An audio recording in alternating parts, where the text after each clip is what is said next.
Hey, this is Jose Galison of No Way Jose. You can find me on the No Way Jose YouTube channel. You can also find me on just about every podcatcher.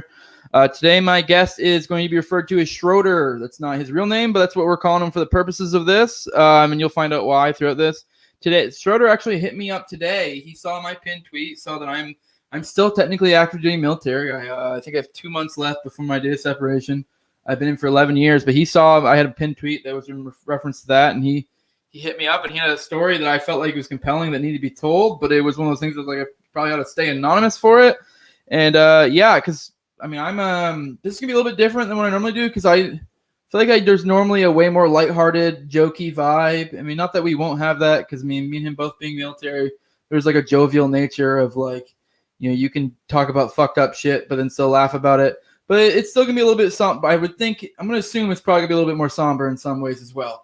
So yeah, fucking yeah. As always, though, give me money. Patreon.com, just No Way Jose 2020, or and the Fed.app. I'm No Way Jose 2020 as well on there. You guys, go hit up Top Lobster. Go fucking toplobster.com to go get his t-shirts and shit. He's the motherfucking shit. Yeah, like I said, we're gonna get into Schroeder. I'm really interested to see how this goes because it's just a really interesting topic. Like I said, a little bit out of my wheelhouse usually, but I mean, I kind of want to touch on too that like I'm not a combat veteran, so like, and I try to. A lot of people have misconceptions that aren't in the military of like what it is to be in the military, and that like the vast majority is not combat, and that's me. I'm one of them. I've been in for 11 years. I've been a mechanic, so but this guy has done some shit. So we're gonna talk about that, and I don't know. It just I kind of want to bring on someone who has that perspective, you know. So we'll get into it. What's up, dude? Howdy. What's going on? Howdy. Hey, so go ahead and I want you to go ahead and give yourself a quick little introduction to the audience. Let them know who you are, what you're about. Just a quick one. Obviously, a lot of this episode is going to go into a lot of your life story, so you don't have to go spill it too much. But it's a quick one. Obviously, we know you're going anonymous here, so we're not asking for specific details, but just give a rough idea of who you are and what you're about. Alrighty. So, hello everybody. My name is Schroeder. Obviously, that's my alias here. I am in the United States Army. I joined back in 2018, so fairly quote unquote new, young Army and all that, post revoke of Don't Ask, Don't Tell. I am an air traffic controller. I fit in Quebec. That's my MOS. I was deployed in January 2019. I was part of the Torch team because they needed air traffic controllers immediately. So I was deployed out with Task Force Iron Eagle. They split us up with our battalions. I was first with Task Force Apocalypse. So third bat of the 501st. And then next I was with Task Force Heavy Cav, which was 3-6 Cavalry. For the latter half of my deployment, the last 5 months, I was a door gunner. I was assigned door gunner duty because there weren't enough crew chiefs going around because too many of them either got sent home for various reasons or they were too busy fixing all the shot up aircraft. So yeah, that's me. Okay. Cool. All right. Yeah, I was worried you're gonna just go ahead and go right into the story. I was like, shit, it's gonna be like a 15-minute podcast. I was like, but all right, cool. You got what I was getting at. You left it at a perfect spot. I kind of wanted to bring it back a little bit though, and like, what made you want to join the military? Like, what were your specific your life situation or incentives that drove you that way? Hold on. So it's funny because when I was getting out of high school, I was at this point where I didn't really know what I wanted to do. Like, I had all these aspirations. I was the fucking genius, okay? Because my mother was a teacher. My father was this genius when it came to mechanics and stuff. I had this sort of passion in me. Like, I wanted to be like my mother. I wanted to be a biologist. And then I thought, that's going to require a lot of school. That's going to require, holy shit, what kind of jobs can I even find for this after I get out? And I was thinking, it's like, I'm not going to be able to pay for this. FAFSA won't be able to cover all the things that I need to get done. I'm not going to burden my parents with this either. So I decided, you know what? I'm going to try getting some of this stuff paid for by joining the army. And that was just one reason. The other reason was because I idolized my dad. I should say stepdad, but I mean, he's been around for so long in my life since my birth dad died that he's basically my dad. So I looked up to him because he was in the army. He did all that stuff. He was an 88 Mike. It was a wheeled vehicle operator. You know, he's a truck driver, basically. Deployed 3 times. He was my hero. Even after he came back from Kuwait and Afghanistan on his last deployment after getting blown the fuck up, he recovered so fast from his brain injury and was right back up on his feet. Was able to get out of his glasses within 2 months. The dude was my superhero. Not even just my hero, my superhero. And I was like, I want to be like him. Even though, oh my God, my dad was just like, dude, you need to join the Air Force. Please join the Air Force. I don't want to see you in harm's way. And I said, fuck that. I'm going to be like my dad.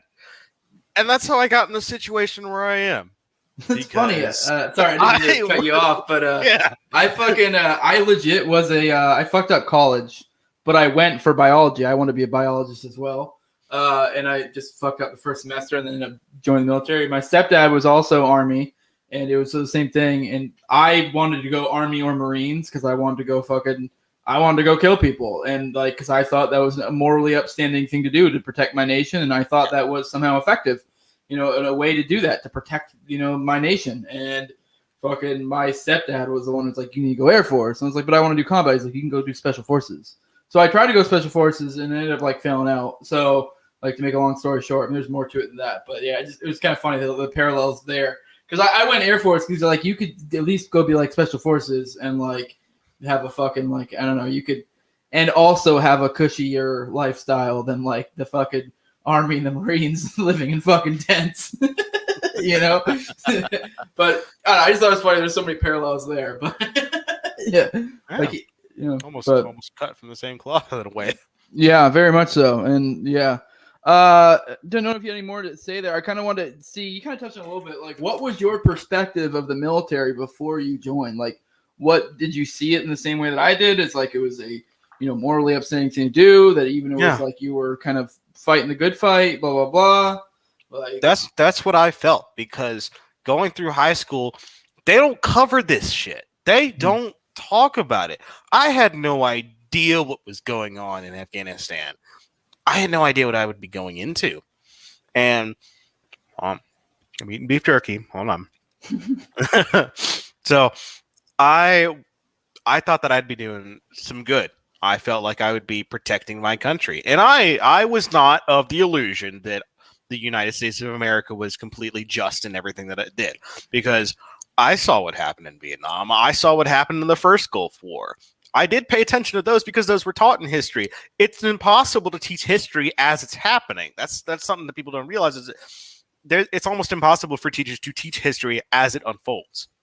Yeah. That's how it was for me in high school. They couldn't even really go over anything that was like past 2005, because some of that stuff we just still don't know about because it's not released to the public. Even with Freedom of Information Act, they can take as long as they fucking like.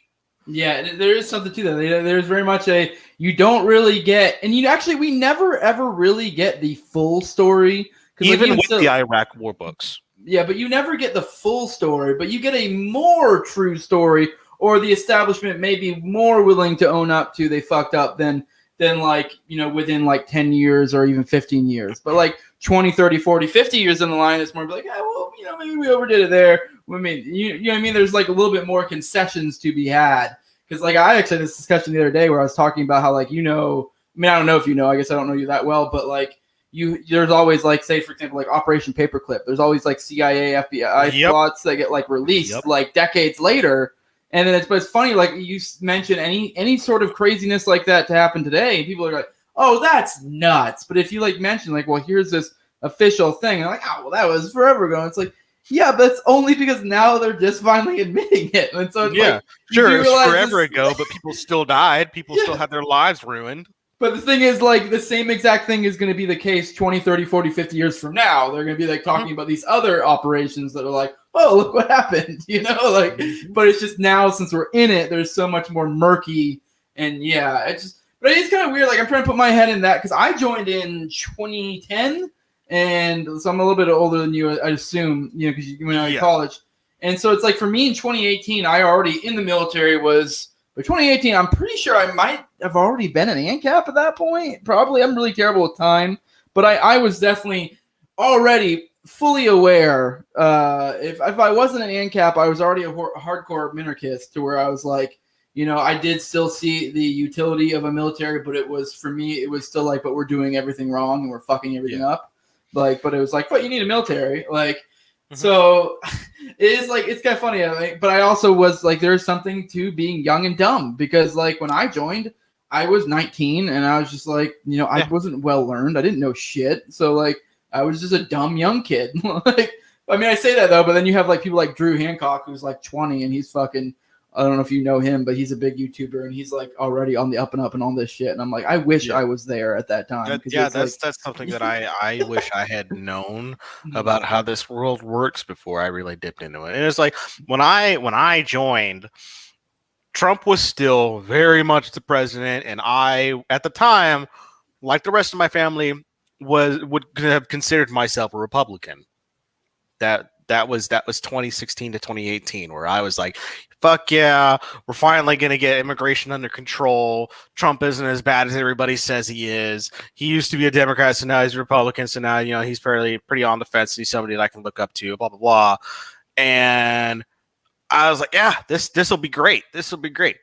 But the problem is that I didn't take into account that Trump had inherited the Afghan war.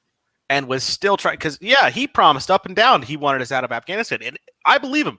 I believe he did. But looking back, now I realize at the time that he got the presidency, it would have been impossible for us to just pull out all of a sudden. Mm-hmm. It would be like pulling a knife out of an open wound. Yeah, so, I can kind of see what you're saying now because I'm trying to put myself in the perspective of a 18, 19-year-old in 2018. Because like in 2018, I already was very aware of stuff that was going on. I was a little bit older, like I said. But like I can kind of see that if I was young and dumb in that 2018 period where it was like early in Trump's fucking administration where you're like, he had already kind of made these like sort of promises he's going to like pull out. So I could see that, especially from I'm assuming you were at least a minarchist at that point, I would assume. I don't know what you are now, but I would assume you were to some extent bought into it, and you like so you were very much like from that perspective, there's some sort of like duty feeling of like I'm going to do the right thing, and so like I can understand if you're like the military is doing the wrong thing, but that like but it's going to it's getting ready to start doing the right thing, and we're going to start doing what we're supposed to do and protecting our borders and that's shit like what that. I felt. I could see that. Like okay, so I'm trying to put my head in that. My head there and see like kind of what you were thinking. I can totally see that. Like when I joined, it was more the fervor of it was still kind of. I mean, I know the 9/11 was 2001, but there was still that fervor in 2010. Like for me when I joined, it was still very much like this. Like we're gonna go get those motherfuckers. But then like 2018, like the attitude of the nation was very different. But I can see how the like Bin Laden had been dead for 7 years by that point. And we were all thinking, why are we still in Afghanistan?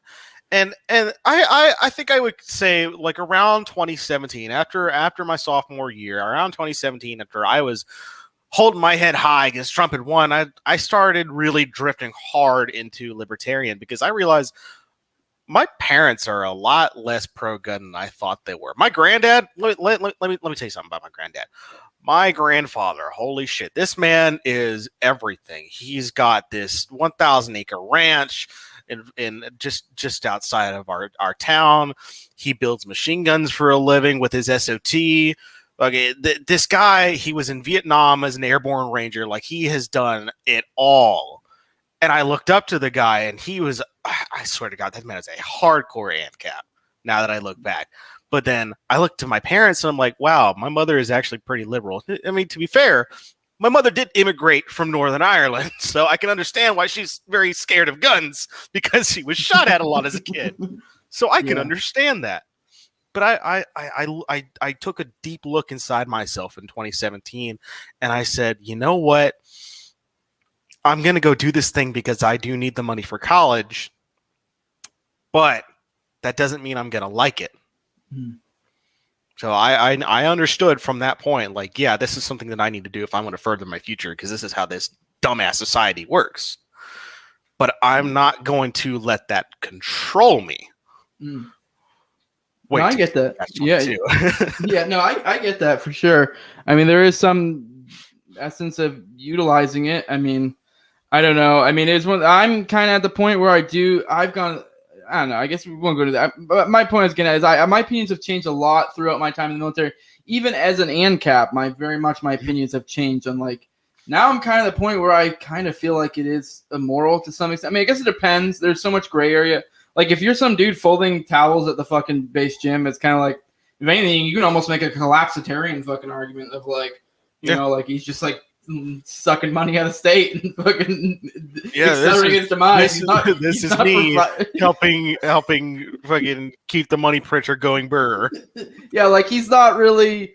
I know, like they always try to in the military lie to like people and be like everyone's just as important and everyone's job is important in the military. And you all play a part in the mission, but it's like there are people that really play no part in the mission. Yeah. So like the dude folding towels at the base gym, if he didn't exist, there's still a gym off base. Like like we're still gonna work out. Like for instance, you know, I love my dad, but the man was an 88 Mike. And even he recognizes, what the fuck is this job? I drive trucks. You know how many soldiers drive around their little Humvees and LMTVs and all that? All of them. They all have to do the driver's training when they get to their new units. Everybody can drive a fucking truck. The supply people should be the ones driving the trucks, and then 88 Mike is dissolved. Okay? So it was one of those pointless MOSs, like literally anybody can do your fucking job. Okay? Yeah. And it's so not everybody is equal in the military when it comes to jobs. I'm important to keeping aircraft from fucking crashing into each other. Okay, the infantry dude, he's important to making sure that wars are won. You know, that's that 15% of the army that we have right there. But then you've got Joe Schmuck over here, like you said, folding towels at say Big's gym or whatever. Like, what the fuck are you doing? Yeah. And but then there are people like, for example, I mean, it is like it's not a straight zeros and ones, but like for me, for example, like being a mechanic, I can draw a through line to where I am literally responsible for the deaths of people. So like there is something too where it's like I do think I bear some moral culpability for that. You know what I mean? So for like example, I work on airplanes. The airplanes I work on are the same airplanes that refuel the fucking Saudi jets that kill fucking Yemeni children. So it's like, there you go. Like, and I've deployed before. So I mean, and that's the thing is like, when I was getting to my second year in the Army, it's like I look back and I started really researching everything that Obama had done over his presidency, and I looked into, oh my God, he signed off on every single one of these drone strikes in Yemen, a country that we technically weren't supposed to be involved in, and it's just drone strike after drone strike, and they're killing kids because they happen to be nearby their target. They didn't give a shit about collateral damage. Oh, it's just some poor schmuck child over in some third world fucking country. Why would we care? What does their life matter? They don't have a soul. They're Muslims or whatever. And I'm like, what? God, like, what the fuck? Like, I wish you could see the expression that I'm making. I'm like, my eyes are bulging out of my skull. I'm so mad about this. Yeah. So, all right. So I'm kind of curious. So you joined, and then like we'll refer to it as the incident, like what we talked about. But like before that happened, before you deployed, like, and you were also in the military, there was that period of time. How did you feel? Because there was that period of time where you're fresh, like you aren't dead inside yet. You have this weird feeling of pride where you're like, look at what I'm doing. Like I'm making a difference. And like, because there is some weirdly almost, and I talked about this with Shane Hazel before, and we were talking about how like it's like this, like they pervert the warrior culture of man. Because like that is a big part of masculinity, and it is a completely natural thing, is the warrior. Like, and they completely pervert it to where it's like, I do think in a truly free society there would be roles for warriors, like there would be private security and shit, and it would be You know, I mean, I very much love violence. I just don't like it on innocent people. Oh yeah. That's kind of where I'm at. Like I'm all about, you know, fucking up people that deserve to be fucked up. That's where But I'm then at. you have to realize, that one part of the soldier's creed. I will always place the mission first. Mhm. I will always place the mission first. And that really got me thinking is like, what if this mission involves bombing a hospital, like which has happened multiple times? I'm still Yeah. supposed to put this first Yeah, but over my. you and I both know with law of armed conflict, that is totally a thing. If they're utilizing that, if they so call are utilizing that hospital as a spot where say they're launching missiles from or whatever, it's a on the up and up. All they have to do is make that claim, and you don't know that when you're the one dropping bombs. Sure, You know, sure. like but the you're thing just is, taking orders. you You have to know? consider what about all of the innocent lives that are in that hospital? I have been one that has always thought I'd rather see 10 people go free than one innocent person to Yeah. stay in prison. Same thing, like I would rather see 10 towel heads keep shooting at people than seeing 100 people in that hospital being blown to smithereens. Yeah. And you have just because someone like if someone attacks me and like people understand this at the base, like the base concept of it. But if someone attacks me and then I in return say even in a self-defense manner, I attack them back in whatever fashion and I somehow hurt someone else that had nothing to do with it, that is on me. That's like that I don't get to go, oh, that's his fault. Like I don't care what. Yeah, sure. On a civilian level, civilian level, we have to take responsibility. But it's war. It's different. Yeah. Bullshit. We get to make excuses for some reason. Once we up the scale, for some reason at that point, then it doesn't matter. We have no culpability. It's just collateral damage, just statistics. It's like because Stalin had the quote about what is everybody gonna do? Yeah, I think it's Stalin that says one life's a tragedy and like yes, I remember a statistic or whatever. Yes, that was Stalin. That was Stalin. But that's how wars have been for forever. He wasn't full of shit. Like that's just how states operate. So, anyways, back to the question. Like, what was before you left and before you had that life altering experience? Like, what was your perspective after joining? Was it kind of like how I said, and very much this like, you know, you had this like thing of pride and like you were like you felt like you were doing the right thing kind of deal? Oh man, I was fresh out of AIT. I had this spiffy new looking uniforms because I got everything DX'd when I got to AIT because all my uniforms looked like shit after basic. So I get to AIT at Fort Rucker, and my God, man, I'm like, holy shit, look at me. I got my wings on my chest. I got this patch that doesn't look like a fucking square on my shoulder. Like I was feeling good. I felt proud to be in the United States Army. I couldn't be happier. I felt like I made my dad proud.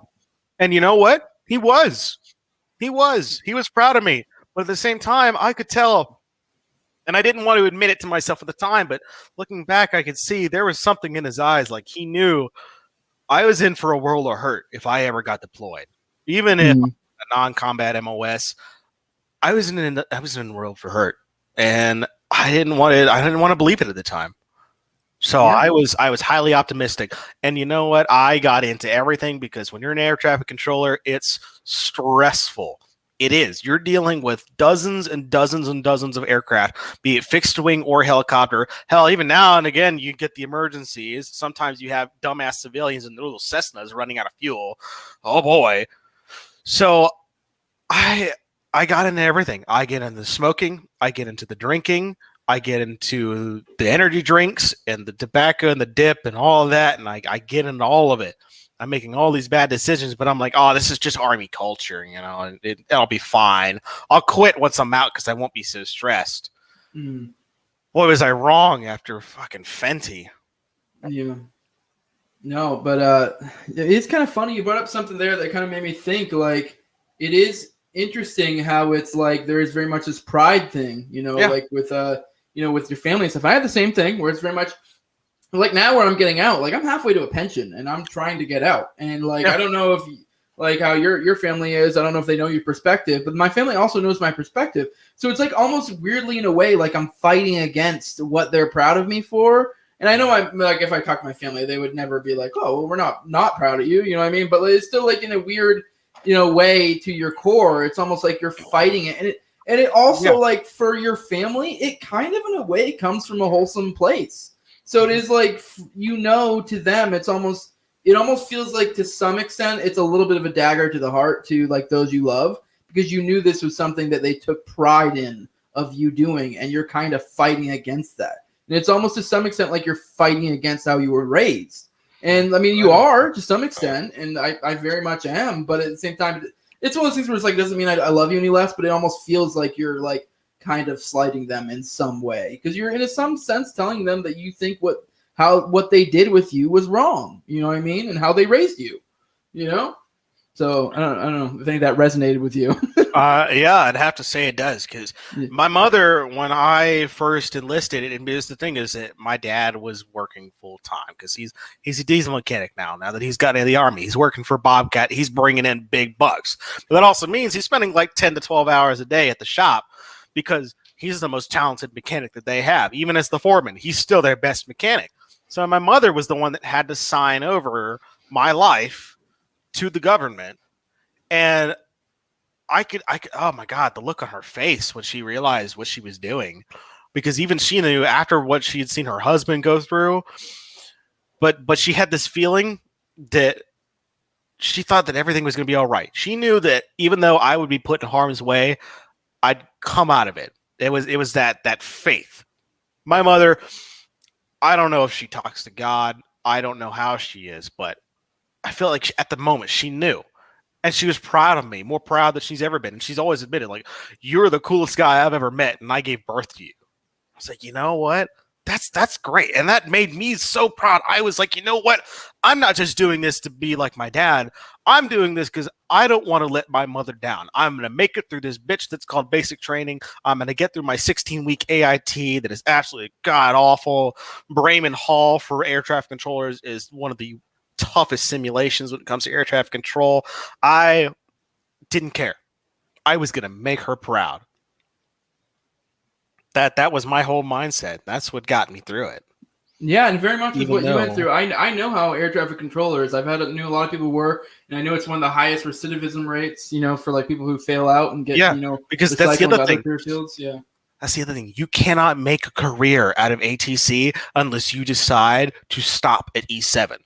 There are no 15 Quebec E8s and E9s. None of them ever make first sergeant or sergeant major unless they switch to 15 Papa, which is aviation operations. They don't ever make it past sergeant first class. So if you're taking on air traffic control, you've already signed away the idea that I'm probably never going to do this past staff sergeant, which is probably why the promotion points are always so ridiculously low for ATC. They've always been so low. Mm-hmm. All right, let's move on. Let's get to the meat of it, and I want to I'm just going to kind of sit back and let you tell your story of what happened, and then we can talk after it. Like, I'm sure you know specifically what I'm getting at, Yeah. So, yeah.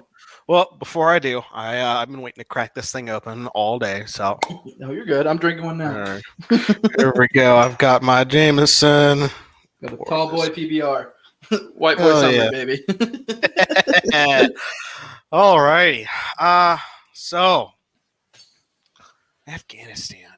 God, it always seems so long ago and yet so fresh in my mind. So, January 2019, I was still relatively new to the Army, but I got my rocker and my mosquito wings. I was an E3. I was ready to go at this shit. And I didn't realize that we were going to be deploying until about 3 months beforehand. Because I didn't go to NTC with everybody else because I was still really new and they didn't want to risk me, I don't know, fucking up somehow in NTC, because we all know how NTC can be if we've ever been there. They'll gas you every fucking day. And it gets stressful. You're dealing with mass cows, gas attacks, base attacks, and all that. So I didn't get to do all of the pre-deployment training with everybody else.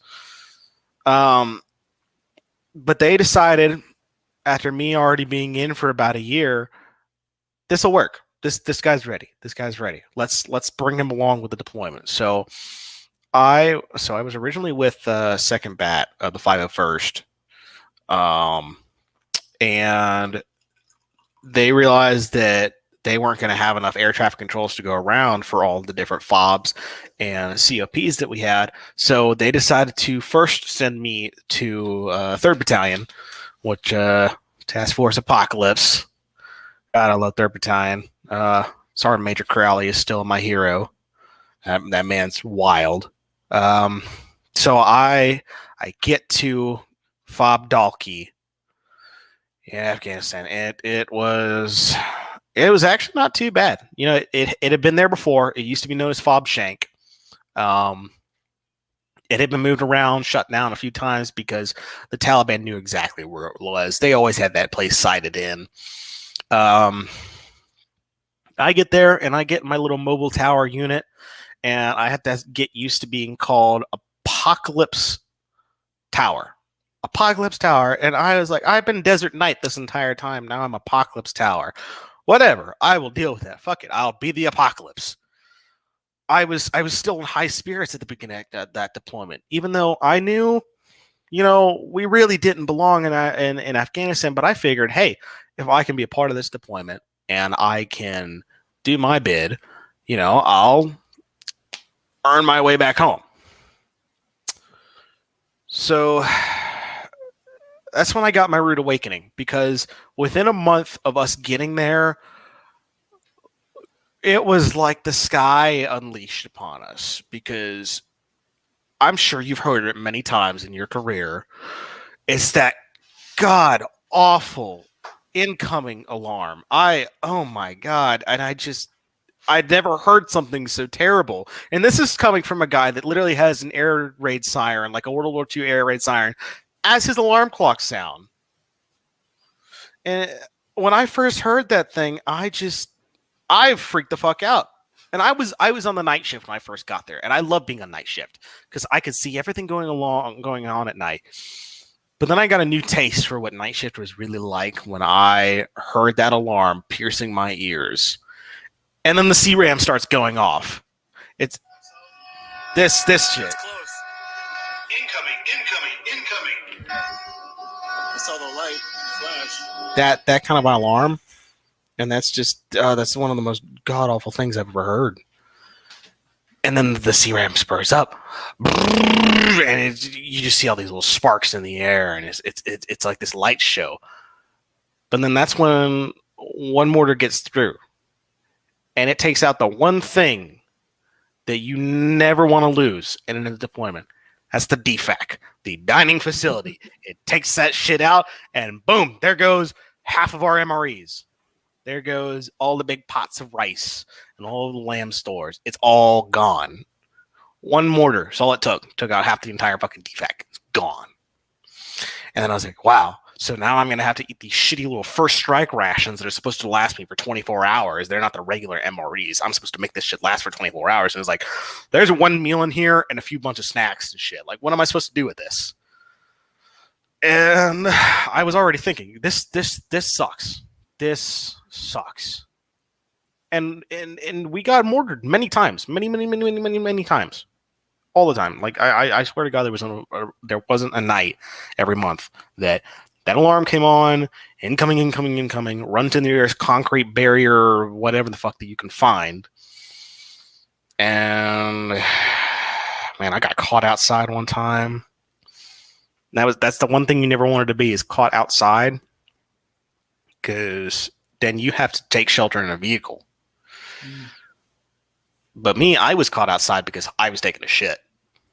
And I think if you've ever taken a shit when you're getting mortared, you suddenly don't have to shit anymore.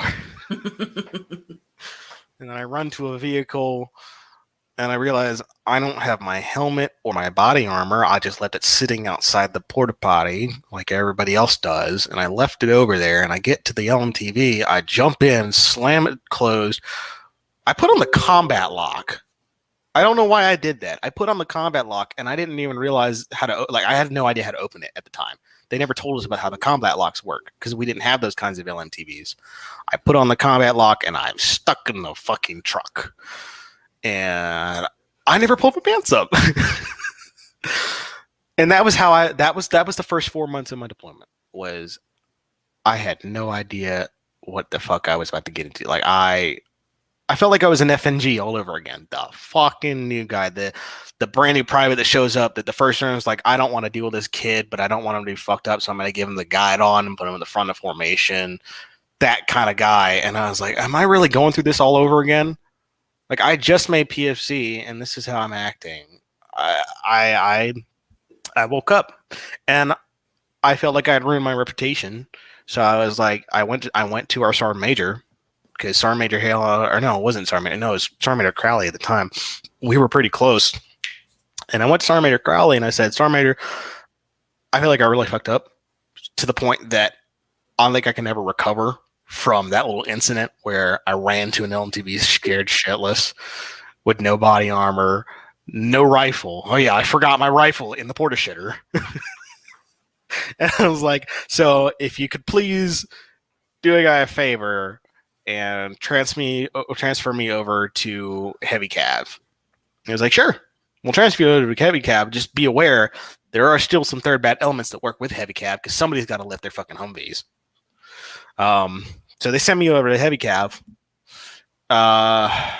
which was up in Fob Fenty. And that was when I got the arbitrary decision that I would no longer be working as an air traffic controller because they already had air traffic controllers. So they said, okay, PFC Schroeder, guess what? You're on door gunner duty now. Lovely.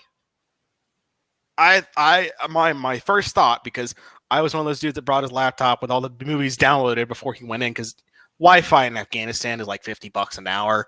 I swear to God, it's expensive. So yeah, if you're deploying, bring porn with you.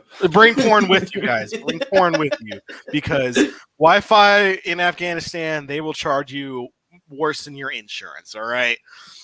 I get there and I'm like, fuck yeah, I'm like that dude from Full Metal Jacket, the door gunner, man. Fuck this is gonna be great. Anybody who runs is a towel head. And I was great with it. I never really saw anything that I needed to shoot at that first month. And then that was when we really started getting hit at, because they figured out where Fenty was, which it wasn't really that far from Jalalabad. They figured out where we were, and they were like, we're going to start hitting these aircraft as they're coming up. They had like all the Dishkas, all the PKMs and stuff, and they were really trying to hone in on us every time that we would leave. And we did have some incidents where there was one Apache that had gotten shot down, and they did a hard landing. One of the pilots had a pretty bad concussion. Everybody made it out.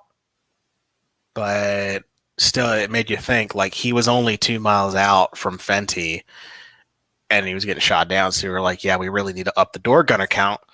And that was why they put me on in the first place. Like, this happened before I got to door gunner duty, was because people were getting shot down. And there was also an incident where another Apache Queen, another Apache helicopter, the notorious hangar queens that they are, went down from a maintenance issue because one of their engines failed, so they had to set her down, and it created a big problem, and they had to send out a QRF team, and they wouldn't have been able to airlift the Apache without drawing more insurgents, so they were like, we're going to BIP it.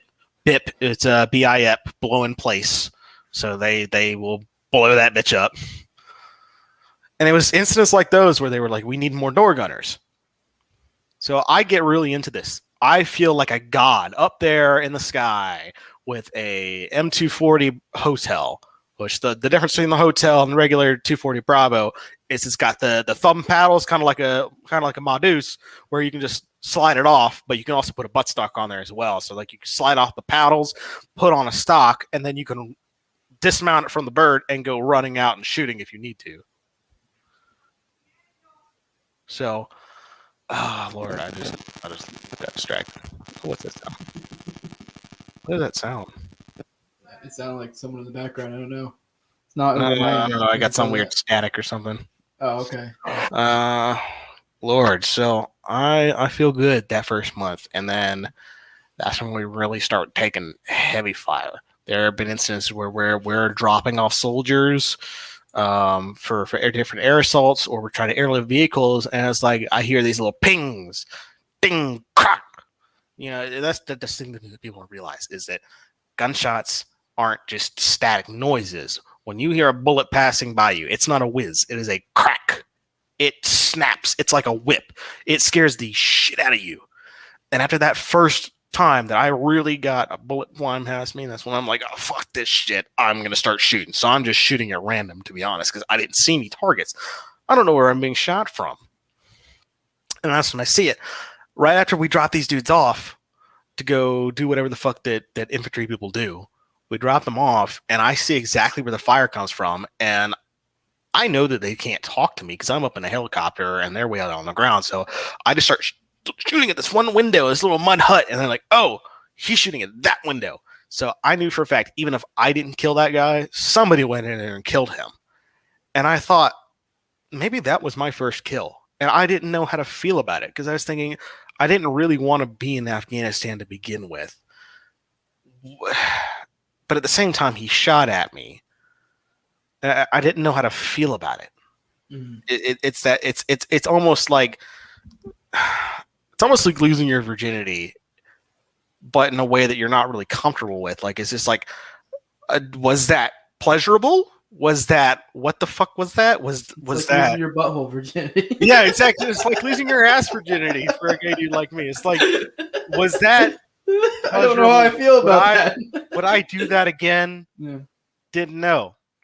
But this sort of thing happened over and over and over again until we got a call about needing. By the way, I totally forgot about the gay thing when I brought the butthole. Oh, yeah. Which is the context that's usually like a no-no spot for most dudes. So it's like, that's why dudes. It's like, you're like, did I like that? I don't know. But I get where you're getting at. I mean, I'm not trying to make light of like killing someone necessarily, but I get what you're getting at. That is like, I killed someone, and it's like there's almost like this Rambo thing that we're fed. Because it's like it's been ingrained into us from basic training that our entire purpose at the bottom line, even if we're a supply technician, an armorer, a truck driver, a mechanic, our primary purpose is to kill and win the war. Yeah. That's what we're supposed to do. And so I was like, this is the thing that most soldiers with my MOS, we don't get to do this. Most of us will never see this kind of action. I was never even supposed to be on door gunner duty, but they didn't have bodies. They needed people. So I was getting at though. It's like the Rambo thing where there is always this like thing. You know, you're fed that like that's the badass thing. You know, like you want like that's cool. Like you're out there fucking just killing motherfuckers and stuff. And it's like, but when it really happens, I mean, obviously I haven't had it, but like I could see how it'd be conflicting. And like I even said before, like. And it's not even necessarily a bad thing, but it's contextual because, like, it's kind of. I'm sure you've heard the sheepdog thing before, right? Have you ever heard the sheepdog thing, where it's like there are those who like violence and would use it to hurt innocent people. There are those who like violence who want to protect innocent people, and there's those who like don't like violence, and those are the sheep or whatever. And I've actually always very much identified with that because it is like I am actually very much someone who likes violence, but I'm also weirdly in a way a very peaceful person.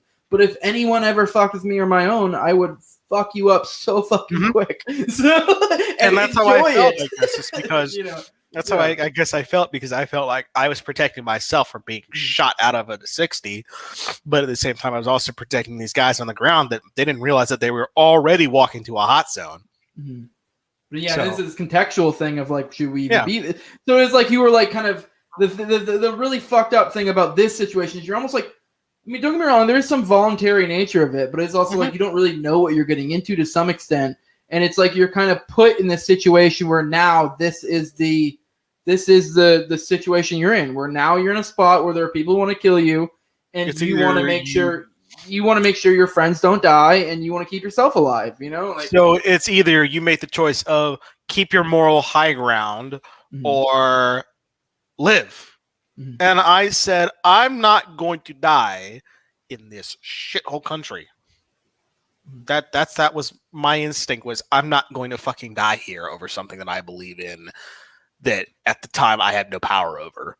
Because when you join the army, your political beliefs don't fucking matter. You do what you're told or you die. Yeah. Or, get chapped the fuck out, and nobody ever looks at you like a human being ever again. So those are your choices.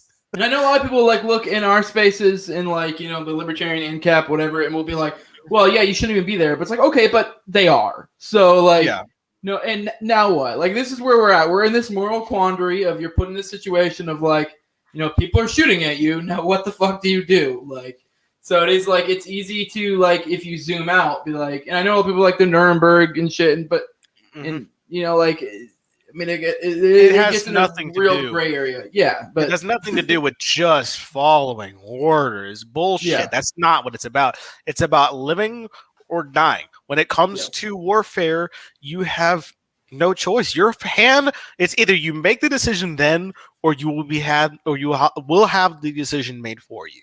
Mm-hmm. So it's you forget your morals in that moment and you survive. Or you decide to stick to your morals and you get shot to shit, or somebody else gets shot to shit, and then you have to live with their death. Yeah. I wasn't planning on living with anybody dying because of me. And then that's where we get to the situation where So I'm not going to get to that last part quite yet. I'm going to go on to... There was a QRF call that we got. QRF is Quick Reaction Force for non-military folks watching. So we had an urgent 9-line medevac that came up.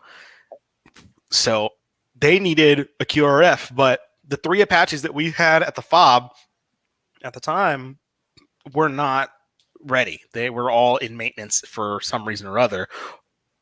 And to complement that, there wasn't enough 30 Mike to go around. So they were like, well, the best that we can do is an assault 60. So we send up an assault Blackhawk with me and another door gunner and the 2 crew chiefs and a medic as well to complement 2nd Battalion's medical dudes from Charlie to 501. So we go to complement them. We're basically meeting at the same spot because it was like halfway in between our 2 camps. So we're like, fuck it, we're going to go meet in between because nobody's there that can actually help them out. So we go meet in between, and it is a shit show. It is what we call a mass cow. As in, there's a lot of people that are either dying or dead. Mostly dying because we've got all our fancy body armor and medical technology and all that. So there's about 20 to 25 people there, all infantry that have just been shot up to shit. They're pinned down, and we've got to do something. So while the medical bird lands, we're busy hovering above them, and me and my co-gunner are just lighting up the valley. Like we're in probably the worst possible spot, tactically speaking, where it's like fish in a barrel. That's what I felt like, was a fish in a barrel. But I see these like 3 dudes that are running towards where the medevac team is picking up soldiers, trying to get them onto the bird. I mean, these birds can only hold 11 people, not counting the crew. So it's like we know that we're going to have to make 2 trips, but somebody has to stay here, and that was going to be us, the people that had guns, because medical birds cannot have guns on them.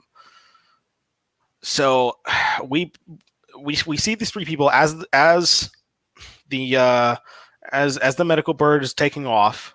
We see these 3 dudes coming in, and we can't tell if they're carrying anything that might be a Kalash, RPG. We didn't know.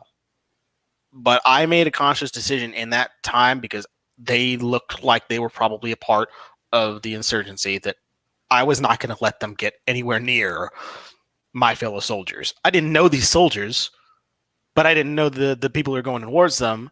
And I made the decision, I'm going to trust the people that I know for a fact are on my team. So I made the call. And I lit them the fuck up. I didn't even care if they weren't carrying weapons. I couldn't see weapons because they were too far away. But I wasn't even going to take a chance, because that's something you can't do. You cannot take a chance. Every time that you let seconds go by, that's another person that can die. So I made that conscious decision. I killed 3 people in that very moment. Die, motherfucker, die. That was the burst that we were taught when we were learning how to use the 240. Die, motherfucker, die. When you let off the trigger, that's your burst. All it took was me thinking, die, motherfucker, die. And instead of one motherfucker, it's three motherfuckers. Because they were so close together. That, what was I supposed to do? Like, you tell me. I don't know who these people are. I don't know if they're carrying anything because they're too far away for me to see. They're not exactly like toting them above their heads like you see some of the insurgents do, like fucking dumbasses waving those shits around. What am I going to do? So, I deck them. That's just, it's, there's nothing else that would have been an option because I let them get too close and one of them pulls out a fucking RPG. There's a whole group of soldiers that are bundled up around this one dude that's bleeding out on a stretcher. They would all be vaporized. So after we get back from that, after the next medical bird comes back to pick up the rest of the casualties, we get to our fob and go to the debrief, and they're asking us everything. Like S2 is grilling us. S2 is, for those of you who don't know, is the intelligence portion of the battalion. They handle incoming intelligence, they analyze it, they decipher it, they plot it out on maps and stuff. So they wanted to know how many people were there, what kind of engagements we got into, rounds spent, stuff like that. And then they got to, so I was told by such and such pilot that you engaged targets that you could not discern whether or not they were enemies. You said it over the helicopter comms that you had no idea if they were carrying weapons, that you couldn't see weapons. Why did you engage them? And I was silent. I didn't know how to respond to that because I've got this staff sergeant that I guarantee you she has never seen a single minute of combat. She's never even had a bullet fly past her. Like, she's green of a staff sergeant as you can get as a staff sergeant. And she's trying to ask me, why did you kill these people if you didn't know if they were carrying weapons? And I told her, because I didn't know that they were carrying weapons. That's why I killed them, because I don't know. And I also don't know who they are. That was that first instance where I very well could have been court-martialed until, of course, they found the bodies, and later I did find out that I made the right decision. And it was in that moment I never felt more relieved in my life. I have never breathed a bigger sigh of relief, was realizing that I didn't fuck up. Yeah, I can only imagine. I mean, it is one of those things. This whole time I'm sitting here like, this is a moral quandary, because it's very much a, everything is insinuating that it's like, but you don't know. There's like, did I just kill 3 goat farmers that are trying to see what's going on and are oblivious to the fact that there are bullets flying past because they don't know what bullets sound like, apparently, or they're deaf or something? Or did I kill 3 people who were about to completely annihilate this platoon of soldiers that's almost all completely dead? Like 15% combat effectiveness or less. And it was that moment that when I realized that I made the right decision, that I was like, fuck, maybe I should start doing this more often. It's like, maybe I should just cut loose more often, because you can't just hesitate on that stuff. You cannot, because hesitation, as I said before, 1 second that you wait is a chance for another person to die. And that's what got me into the single most horrifying moment of my entire life.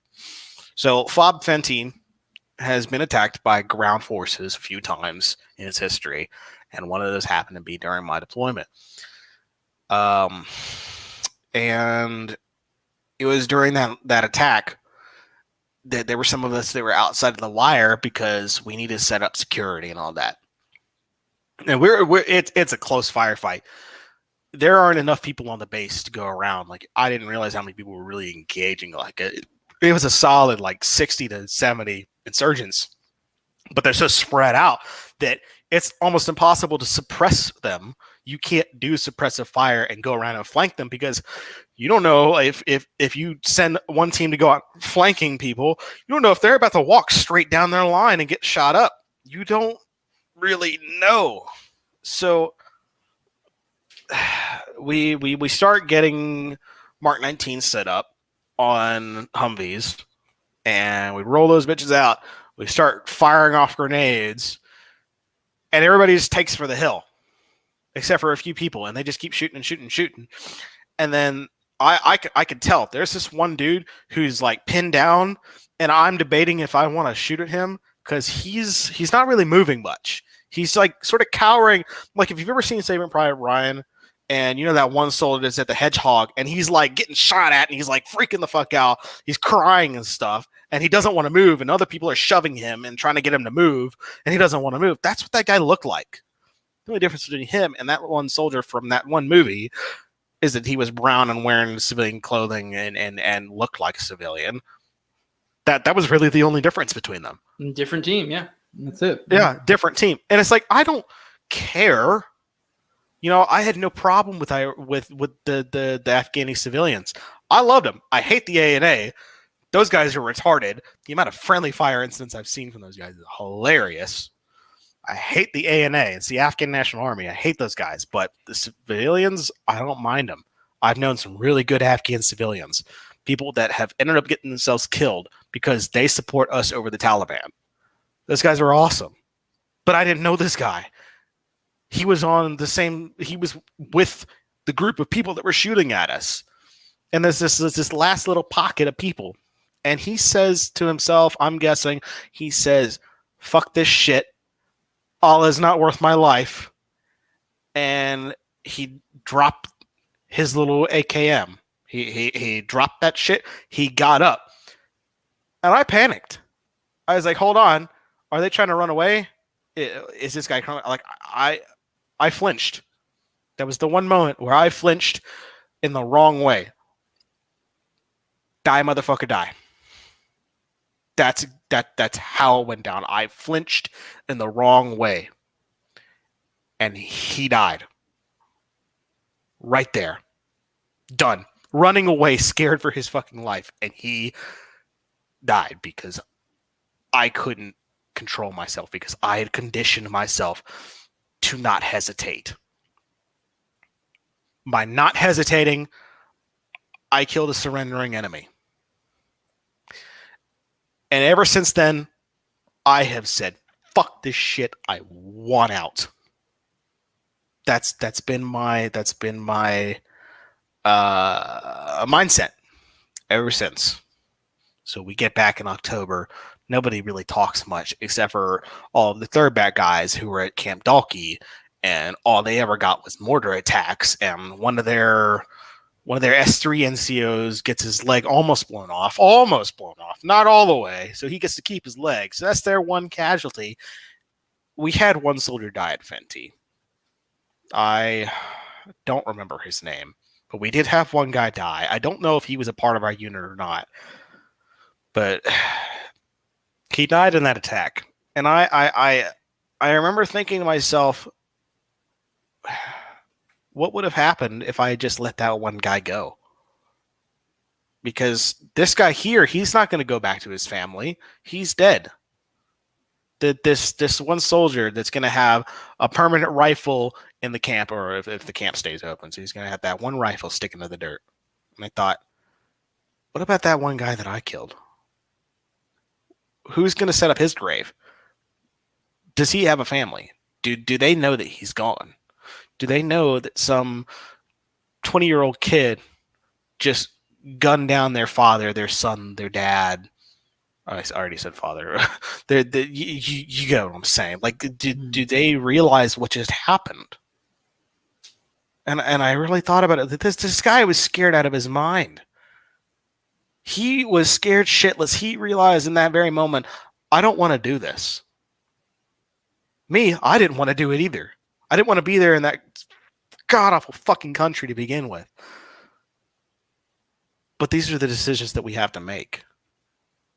And since I've gotten back, I have been of the mind that fuck this shit. I've never seen something more disgusting. This is what I was turned into. and I've there's one thing that I hate, and it's feeling like I'm not in control. I have a genuine phobia. It is called cleithrophobia. It is the fear of being trapped in a situation that you cannot escape from. And frankly, I don't think it's all that unreasonable. No. I don't know about you, but it doesn't seem all that unreasonable of a fear. It seems perfectly justified. That's kind of what I was getting at earlier, where you're in a situation where you can kind of make moral justifications. Like, but in that moment, I couldn't. Yeah, but like even with him, like, don't get me wrong, like, I mean, it's fucked up, but like, I mean, for those about to judge what we're saying, like, first off, fuck you. Like, I am no way supporter of war. I don't think a military should even exist especially in the state it is now. So I'm completely against every war entirely. But once you're in this paradigm of there are people fucking shooting at me and they are trying to kill me and I'm responsible for those people around me to protect them. It's like, I just like, I mean, I've never had to deal with that in the military. I've been a mechanic, but I can see how that's like that's a different thing, like, I mean, you can have this like moral high ground of like, well, this is wrong and that's wrong. Sure. Cool. We can theorize, but like, even in the worst case scenario, like the last one you brought up, like, I mean, even from a utilitarian perspective, which I mean, to some extent, you kind of have to get there when we're talking about warfare, like team versus team. Like this motherfucker, like, sure, there's a possibility he was going to toss that rifle, he would left and never come back. Well, I mean, I was going to say there's a possibility he could never come back. Mm-hmm. Like he'd just be like, you know what, fuck this, this is ridiculous. Like, look, I almost died. But for all I know, that could have intensified his resolve. Like, because I'm sure all his friends fucking died. So, like, you know what I mean? Like, it could have intensified his resolve to be. And you know what? Maybe rightfully so. Because once you get this team versus team shit, it's kind of like, I killed one of yours. Now we're gonna kill 3 of yours. And it's back and forth. And so it's like, and to some extent, there's like some sort of kind of justification, like in a sense, even on his side and on ours. So it's like that's. It's like you put my friends at risk. I don't know if you're coming back. Yeah, I guess in my subconscious fight or flight mind, I decided in that moment, I don't care if you're not coming back to this battle. I don't want you to come back ever again. Mm-hmm. And then motherfucker, die. I mean, I was talking about this before, like with some friends, and I like the example I use. It's like, let's say like the Hatskis and McCluskeys or what the fuck, the old school like clans that used to fight were renowned. Oh yeah, the Hatfields and McCoys. Yeah, whatever. I was fucking close, but like let's say you had some situation like that where let's say you had your family, and for no fucking reason at all, there was some other group that had some fucking problem with you, and they were like legit in fucking lethal battle with you, and you knew that they were going to come back. And like, say one of them runs away. Yeah. I call me a piece of shit if you want, but in that situation, if someone had come to me and is attacking my family, and I'm fairly goddamn certain they're probably going to come back, I'm probably going to fucking blow them away. Yeah. I mean, that may be morally wrong. Say what you will. I mean, we can theorize and philosophize, but at the end of the day, like, I'm more concerned about the future safety of my family than I am about the morality of a situation with a stranger that I'm not concerned about. Yeah. I mean, that doesn't mean I don't value human life. It's just I value others more than others. So like, and that's kind of like, and now you swap that out with, your battle buddies, people you've been deployed with for however long, whatever, or just people that you just generally see as your team, which, I mean, that kind of goes into the tribalism of man and how the fuck that is. But like, it's these states that force us into these paradigms and pick fights. And now we have these fucking, 17, 18, 19-year-old fucking retards like me and you were that just fucking were like, you know what? I'm going to go fucking serve my country and go do the fucking, go do my mom and dad proud. Yeah. Like, and now they're in this situation where they're fighting to stay alive and to keep their friends alive. And now they're in this paradigm. And like, I get it. Like, I'm very much, guilty of like falling into theory and be like, well, it's the fucking people who did it who are directly responsible. And like the people who tell them to do it, you can only somewhat, but to some extent, like, I mean, it is this like, like we don't have 15-year-olds sign contracts. Like, I mean, there is something to like, we are like conning these fucking, generally speaking, poor kids, young kids that were put through public school and taught shit all nothing. And fucking fed them propaganda. Oh my Lord, man, those recruiters. 12 years. Those recruiters are vicious. They are some snakes when it comes to high schools. I feel like recruiters should be banned from high schools. I don't think they belong in high schools. That's exactly how I got in, was because there was recruiter handing out like all these cards, like, hey, what are some things that you're good at? Or, like, what languages you can speak? And I put out that I can speak Dutch, I can speak German, I can speak Irish, and I can speak English. So I was like, I can already speak 4 languages, where most people only speak 1. Because I learned to speak Dutch and German through other moments in my life that I'm not going to go into today. But it was one of those things where it was survival. And so I felt like, hey, I could be special. What if they want to send me to Germany or something and make me be a fucking terp or something? And so I get this call from a recruiter, and he was like, hey, so I understood that you'd be interested in joining the United States Army. And I was responding, oh, hi, Sergeant, how you doing? He's like, whoa. I'm like, what do you mean, whoa? It's like, nobody ever says sergeant. Everybody always says sir, because they're all civilians. It's like, you must be an Army brat. I'm like, yeah, a little bit. And then that's how he got me on the leash. So it's like, wrap that lasso around me, started reeling me in. And that's, oh, Lord. Yeah, did you do recruiter's assistant program? Oh, that shit where you like go home after EIT or something, and I was like, nah, I said fuck that. No, I did, because it's like I free. felt like I had been lied to. It was like a free 2 weeks of leave, so I know I took it. For me, I took it as that, and I remember like I went to multiple high schools, and me being someone who just got out of training, they used me as show and tell of like, look at this young, fine, upstanding man. Like let me be honest, high school, fresh out of basic training. That's the best shape that I've ever been in my life. I am 5'7". I was 130 pounds soaking wet going into basic. I came out 140 pounds, toned as shit. I finally had abs again, and then now I'm back up to 190. I don't know how the fuck this happened. I'm at risk of getting chaptered out over height and weight. I mean, sure, I'm at the end of my little shtick, but at the same time, it's like the things that I have thought about and that I've tried to deal with has gotten me, I guess you could say, depressed. I don't know if that's a word that I would use, but I guess I turned to food and to vice.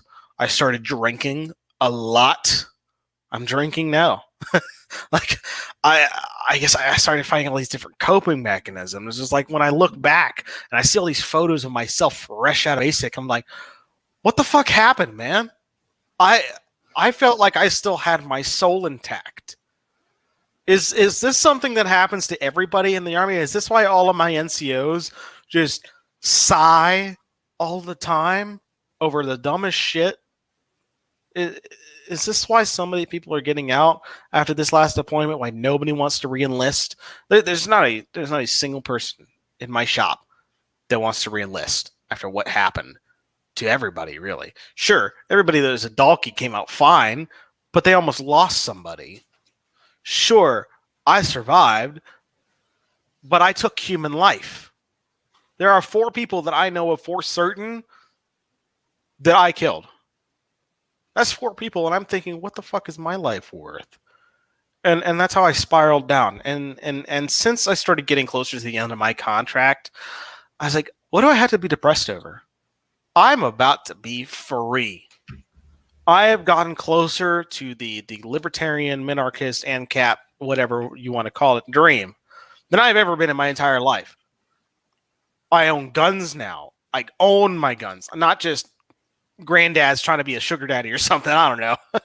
Fucking getting me all these cool fancy stuffs that I can use for competition. Like, finally, sure, it takes my entire paycheck at the time, but now I can finally own my own guns, be my own man. Once I get out, I'll have college paid for. And I'm going to point out, I know I said I wanted to be a marine biologist. I changed that. I don't want to be that shit anymore. What the fuck am I going to do? You know how many brain injuries I've sustained in my Army career? I said, nah. I'm going to do something that my dad's doing that looks good and makes a lot of money, and that's I'm going to go into welding and diesel mechanics because I realize I like working with machines. I like working with my hands. When I came to guns, I loved guns because there were these things that I could mess with, that I could tinker with, that I could toy around with. I could do that with a truck. I could do that with like a little bobcat machine or some sort of excavator or a bulldozer or something. I could do that. That'd be fun. And then if I do welding at the same time, I'm getting more money than my dad is because he's not welding qualified. I would be. I'd be able to fucking weld shit together and do all sorts of repairs that a regular mechanic wouldn't be able to. Not just, replacing parts and whatever. I'd be able to like put shit back together and not have to replace the part in the first place. So I was like, you know what? I look into it and I go to TSTC's website and I start looking. And this is where I actually cried for the first time since Afghanistan. I've never cried so hard. I looked at how much their tuition assistance or like how much their tuition costs were. $500 for a 2-year course. $500. $500. And I was in this mind that I needed the Army's help. And then my mother talks to me. And you know what she says? FAFSA. A Pell Grant. I have never... Oh, my blood boiled. I have never felt so much rage that this entire time I could have spared my innocence, never joined the Army, and I would have been okay. That's the first time that I've ever cried since Afghanistan. I mean, I've said multiple times, even school, I understand the schooling thing, but there's like, for one, I mean, you FAFSA and stuff, there are obviously options, but shit, like I look back and like, I feel like we're fed this American dream. That's what I feel like it is. But if I could have just gotten a fucking job, just a job. I could have stayed at home. Like I could have been a fucking waiter or a waiter, but you know what? Like I could have put in the time, put in the effort, work my way up, maybe develop some sort of other skills, whatever, do other shit. And like, for me, I mean, I don't know if it's a masculinity thing, but I don't know if you feel it too, but I felt like I had to get out. I had to be my own man. That's exactly do something. God damn it. That's what it was, man. It was that I feel like I have to make this decision. I don't want to rely on my parents, and I don't want to have these shitty little high school jobs that everybody else had in their junior and senior years. I was like, you know what? Fuck this. I'm going to go be my independent adult. And me trying to be an independent adult, I've never been more dependent on other people in my life. Mm-hmm. I make $23,000 a year living in the barracks. I do not make enough money that if I were to be living off post and not getting BAH, I don't make enough money that I'd be able to support myself. I'd be broke because of this economy. That's just living. Insurance, my God, car insurance in this town. When I first got here, my insurance jumped up from the $50 that it was from living in a tiny little 2-stoplight town in buttfuck nowhere to it's $250 a month. And right when I realized that all of a sudden my insurance is really high, my truck blows a piston. I get rear-ended and T-boned at the same time because everybody else starts freaking out because I'm all swerving everywhere because I feel like I'm being shot at. Like when you blow a piston, it goes straight through your hood. You feel like you're being shot at. So I'm all swerving around and everything. Total my truck. And I love that truck. That put me $10,000 in the hole. I will never recover from that. And I was just like, fuck, man. I'm not going to be able to get a new vehicle. I'm not going to be able to support myself. I'm going to get out of the Army and be broker than I was going in. Now I'm at the point where I'm going to have no choice but to depend on other people again. I'm going to have to go back to my granddad's ranch and help him out just to make ends meet. Don't get me wrong. I love my granddad, but I don't want to have to rely on family money. That's that thing. It's like one of these things that get ingrained in you. It's like, I think this is why recruiting rates are so high when it comes to the Army is because they somehow convince you that in our society, student loan debts are so high and everybody has $50,000 plus in student loan debts. And if you join the Army, we'll forgive up to $30,000 in student loan debts. And then you're like, well, if you get a trade skill, a trade certification, a trade degree, something that you can get at a community or technical college, it'll cost you less than $1,000 in most cases. Literally, the only things that you're really spending money on is just to pay the teacher and to buy the equipment that you need. That's it. And it's like, did I really fucking need the Army for this? Did I need to sacrifice my soul, not just my innocence, my soul, for this? Because it's like we've been fed this fucking lie, and I swear to God, man, it is a government lie. It has been propagated throughout our education system, throughout politics, everything, where it's like you need to depend on the government to do anything. Hell, I don't even need FAFSA to get the certification that I want. A $500 course, I can pay for that by mowing lawns and cleaning pools. I can pay for that working at my local haunted house, helping them build new sets. I've never been so angry. And that's when I really woke up. That's when I really be like, fuck this.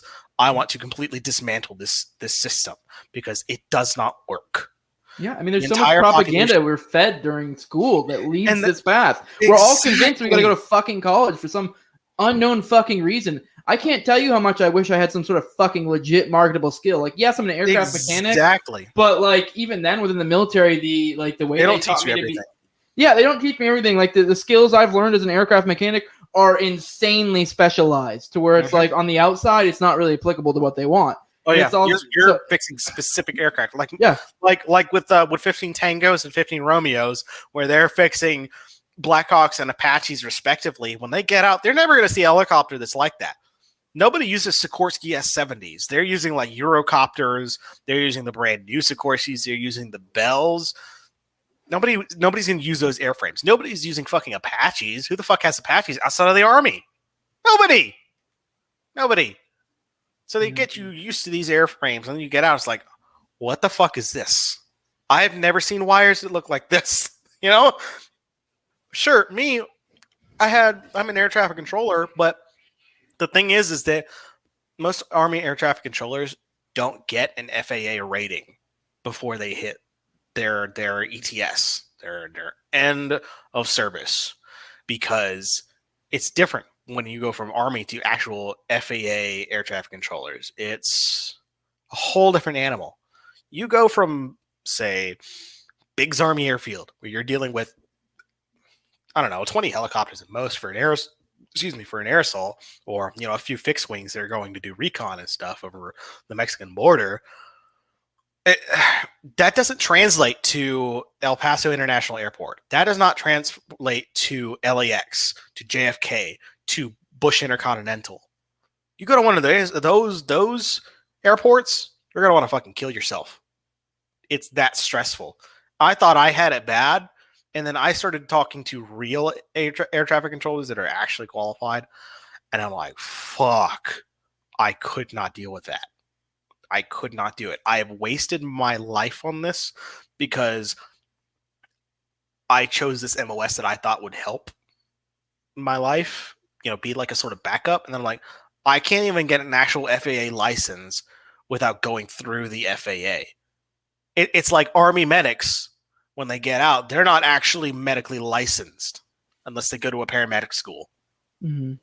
That's one of the things that pisses me off is you spend all this time on the skill, and these are your two options. You spend even more money to go to college to actually become, say, a paramedic if you were a medic in the Army, or an actual air traffic controller, or an actual helicopter mechanic, or an actual vehicle mechanic, or you just sign on the dotted line for another 4, 5, 6, 7, 8 years.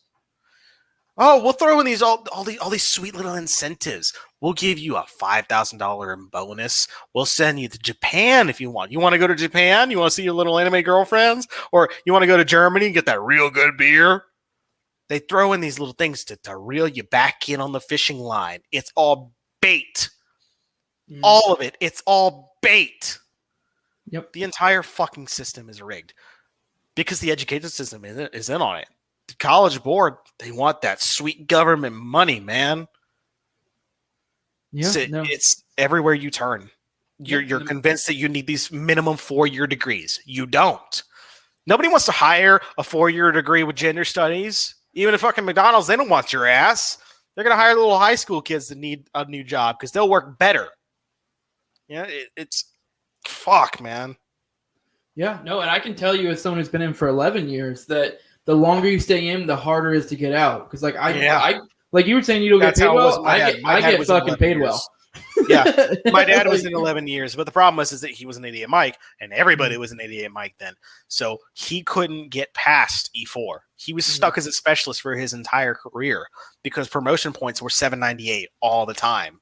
Yeah, I'm an E6. Yeah, he only made it to E4.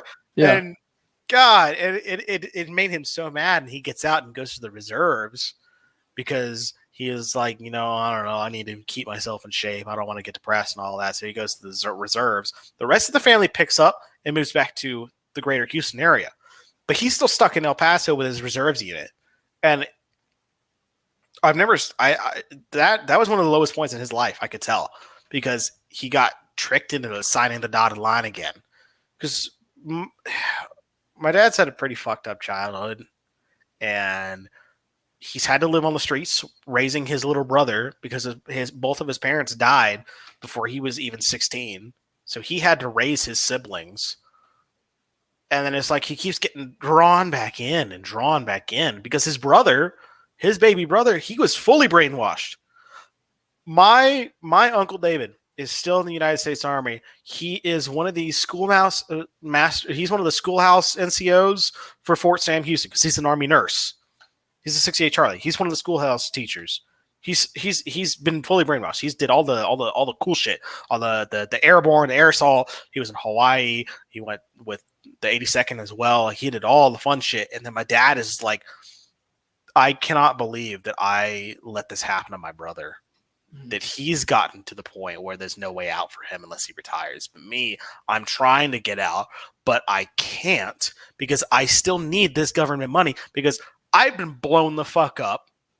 I've had this massive concussion that made me blind for 5 days, and I didn't even get a Purple Heart for it. And that was his entire thing, was that like he still needed medical coverage. That is the primary reason that he stayed in the reserves, was because he needed medical insurance because our family could not afford medical insurance. Another part of the institution. We could not afford medical insurance. And he was stuck. He had no choice because he had this massive concussion that, like I said, left him blind and deaf for 5 days. That's how bad because what happened when he was in Kuwait, he was on a convoy escorting diplomats to the Iraq border, and they rolled over a super old mine from the first Gulf War. Like, they didn't even know that mine was there. They had no idea. And it flipped his truck completely on its back. He was in the turret, and he was pinned under that truck for 12 hours. His entire body being crushed, but mostly his head and his back. And when they pulled the truck off of him with the wreckers, it took 2 wreckers, not just one. It took 2 of them to get that truck off of him because his TC and driver were assholes and didn't pull him back in when they started rolling over. And he thinks that he's blind. Like, he genuinely believes that his head has been busted up so bad that he'll never see again. He didn't realize that once the swelling go down, he'll see again. But after that, now he's got permanent astigmatisms in his eyes. His vision is 20/60. His hearing, like, I swear to God, the dude is almost deaf at this point. Like, I can't. Growing up, I was a bit of a mumbler. I was really nervous around him because when he first met my mother, I wasn't sure what to think of him. So I was always really quiet. Even now, I'm still a little bit of a mumbler around him, even though I love the guy. Like, sometimes I feel a little nervous around him because I know how intense of a man he is. And it's like, he can't ever hear me sometimes. That's the shit. And then he gets out finally after doing that little stint in the reserves to get his medical treatment to fully recover from his concussion.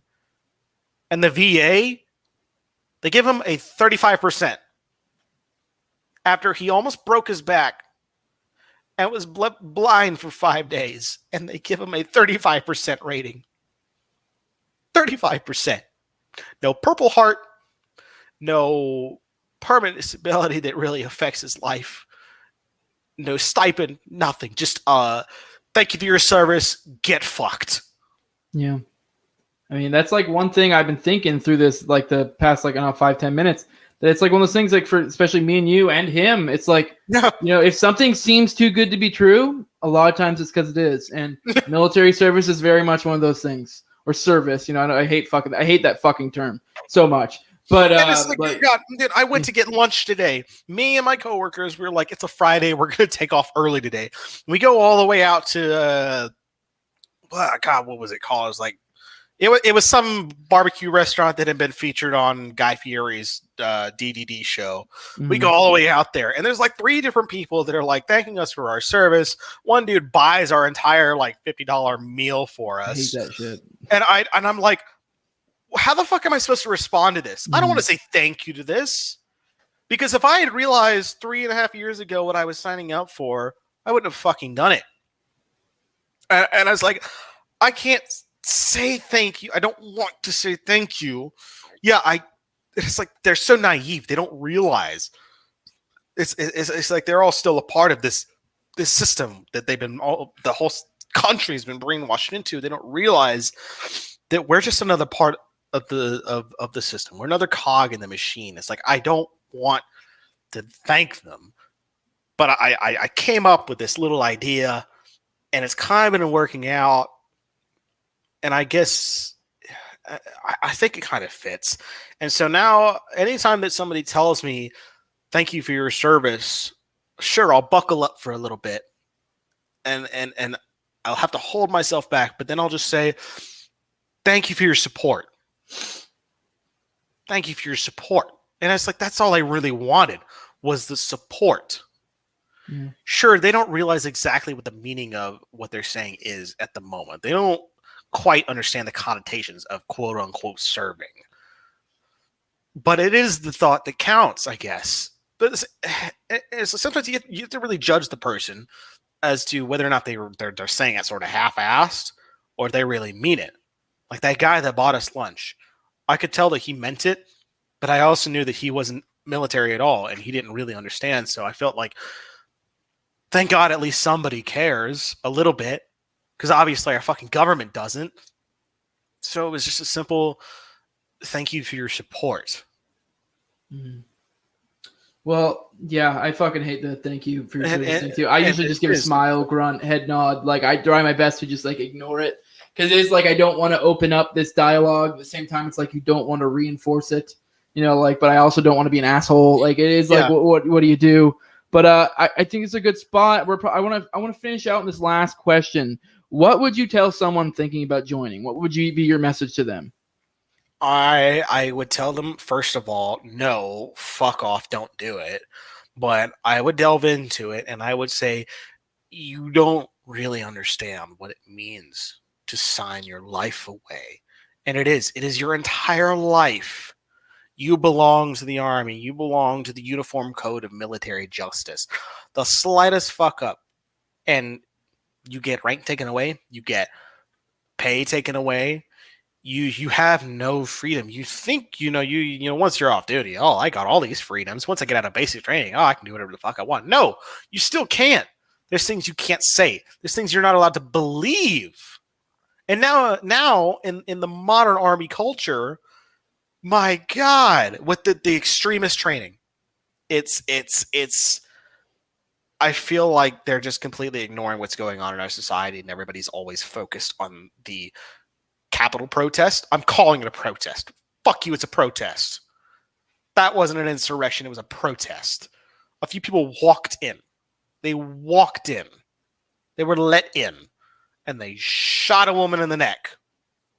Blindly firing. A cop died of a heart attack that he was going to have anyways. Okay?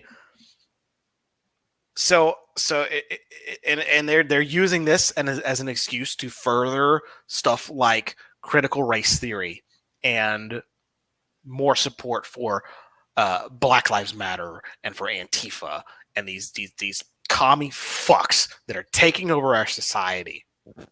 So I say, if you join, know that you're joining the military of a government that is essentially trying to usher in the new apartheid. This country is slowly but surely becoming apartheid and communist. Sure, you can call me crazy, but that's what it's coming to. I have people that have seen it before, and they are telling me this is the road that we're going down. More and more authoritarianism. So if you join the military, understand that you are joining the fighting force, and you will be subject to the orders of a government that does not care about its civilians, of its citizens, but only of its own interests.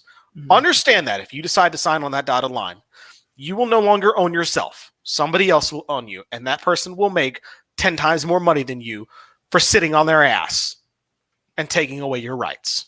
Mm. Understand that. Yeah, and I actually think my big thing I've been talking about lately is I think like partially me getting out is, I've said multiple times, that it's a lot of it comes from selfishness, because I think we're due for a collapse. I don't know if it's going to be within the next couple of years, if it's going to be next 10, whatever, but I have no idea, and I need to prepare accordingly. And I think when a collapse occurs, the worst thing to be is to be reliant on that thing that is collapsing.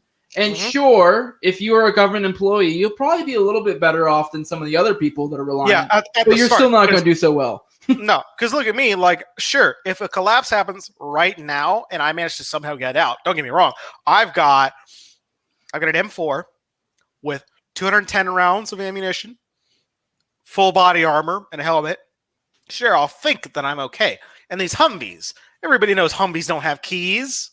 The only keys there are for the steering wheel locks, and you can just take a fucking bolt cutter to that. So I get to thinking, I'll be okay. And I realize it's like I won't be able to sustain myself. I'll be nothing without these people around me, and I don't want that. I don't want to have to depend on other people, and that's what makes me, I guess, a minarchist or an ANCAP. I still can't really judge what my political leaning is, but it's what makes me the selfish person that I am. I don't want to depend on other people, and I don't want other people to depend on me.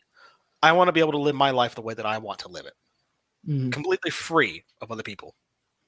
Well, with that, do you have any plugs? I mean, I'm not sure if you want to plug your Twitter handle or anything like that. Yeah, so I'm going to go ahead and plug my Twitter handle here.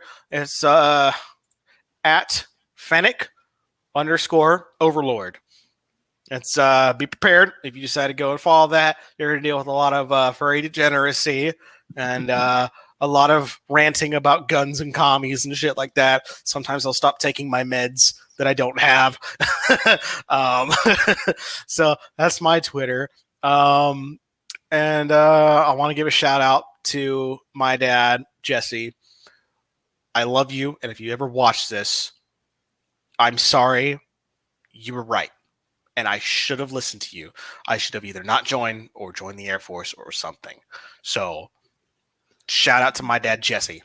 I would definitely not say the Air Force. If anything, the Air Force with me, because like I said, I did 11 years. If anything, it kind of like, because I didn't have a combat job and the conditions were more cushy, it kind of draws you in more. And here I am at 11 years being like, I can't fucking do this. You know what I mean? So, I mean, at least for you, I mean, don't get me wrong, I never had to kill anyone. But on the other hand, you're getting out and you're honestly in a much better position than I am getting out, because I have a wife, 2 kids, a house, you know, fucking like not much marketable skills.